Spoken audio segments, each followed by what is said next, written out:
Salut, c'est Trado, je suis content de vous retrouver pour la mise à jour de l'indice parisien. Comme d'habitude, on commence par les données mensuelles qui sont toujours extrêmement encourageantes avec un nuage qui croît et ce qui témoigne donc d'une tendance haussière non démentie, d'autant que nous sommes guidés par ce long canal ascendant ici qui est également extrêmement porteur, et ce d'autant que les supports tiennent jusqu'à présent, puisque la M20 a bien tenu et le support horizontal ici a également bien tenu.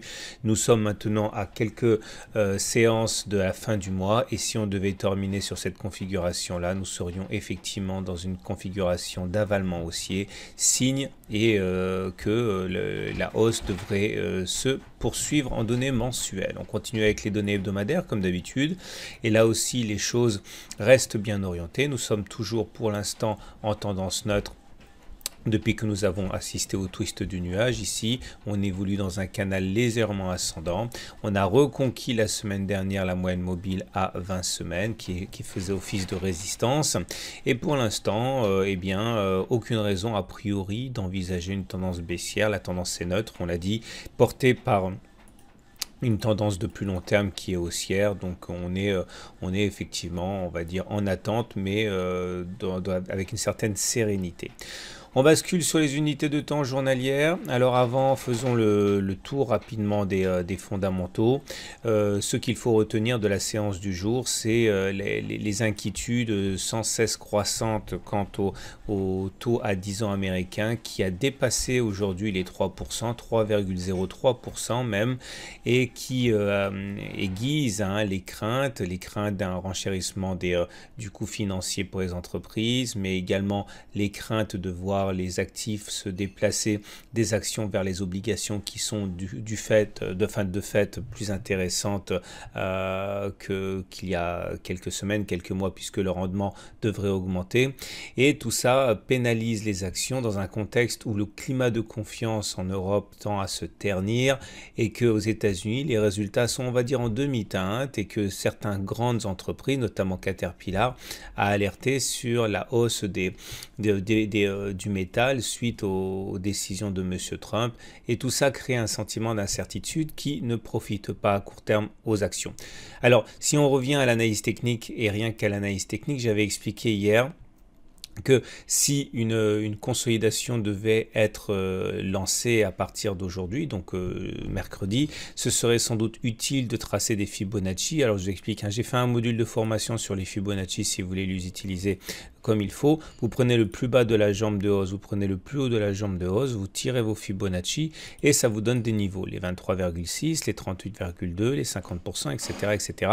Et on sait que les consolidations se font généralement par palier, avec pour objectif et pour support chacun des niveaux de retracement de Fibonacci. Et donc en ce sens, aller chercher 5351 ne serait absolument pas une incongruité, d'autant que cela permettrait aux indices de souffler, les mêmes indices qui ont pris quasiment 8% depuis les plus bas de fin mars, c'est-à-dire qu'on a fait la performance annuelle du CAC 40 en l'espace de 16 séances. Il était normal de temporiser un petit peu, d'autant, et je l'ai déjà dit, que la loi du retour à la M20 doit jouer au bout d'un moment.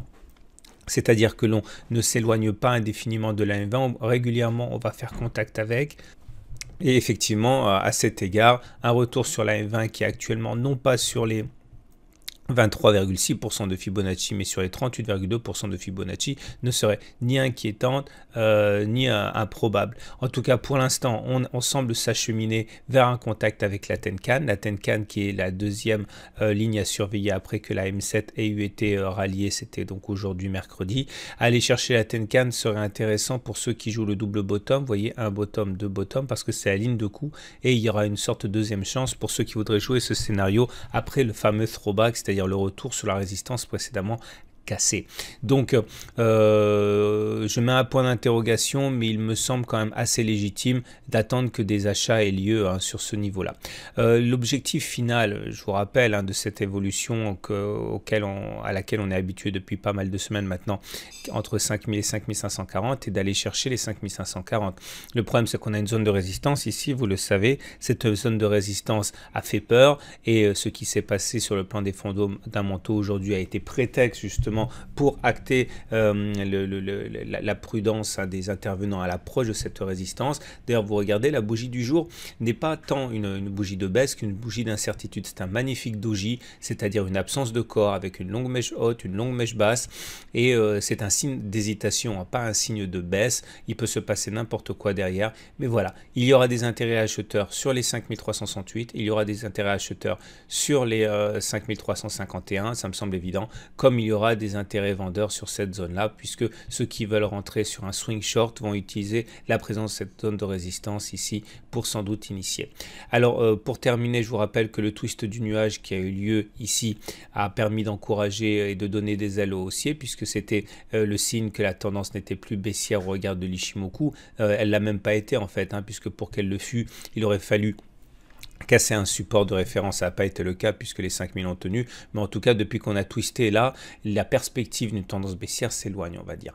La tendance n'est toujours pas haussière en Ishimoku, voilà, pour les mêmes raisons, c'est-à-dire qu'on n'a pas cassé les 5540 à la hausse. Pour l'instant, les oscillations sont assez aléatoires, on va dire entre 5000 et 5540, mais tant qu'on sait où se cachent les vendeurs et où se cachent les acheteurs, on a une idée quand même de l'évolution des cours. Donc on retiendra la chose suivante, la consolidation semble amorcée.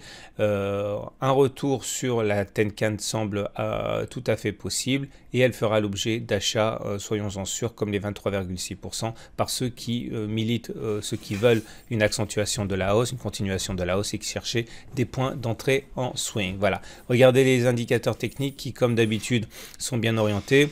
Le MACD est au-dessus de son signal, le momentum est au-dessus de 0, le RSI est au-dessus de 70, enfin et au-dessus de 50, il est positif, mais attention, on vient de sortir de la zone de surachat. Ça en tant que tel, c'est un signal qui est suivi par ceux qui utilisent le RSI comme un signal de baisse, puisqu'en fait ça veut dire que la mainmise totale des acheteurs sur l'indice, hein, qui se manifestait par une présence au-dessus de 70, eh bien, est caduque, hein, la tension se relâche et ça, c'est un signal qui est baissier pour ceux qui suivent cet indicateur, d'autant que le MACD 0 retard vient de passer en dessous de son signal. Bref, tout ça milite hein, pour une accentuation de la baisse, vous l'aurez compris.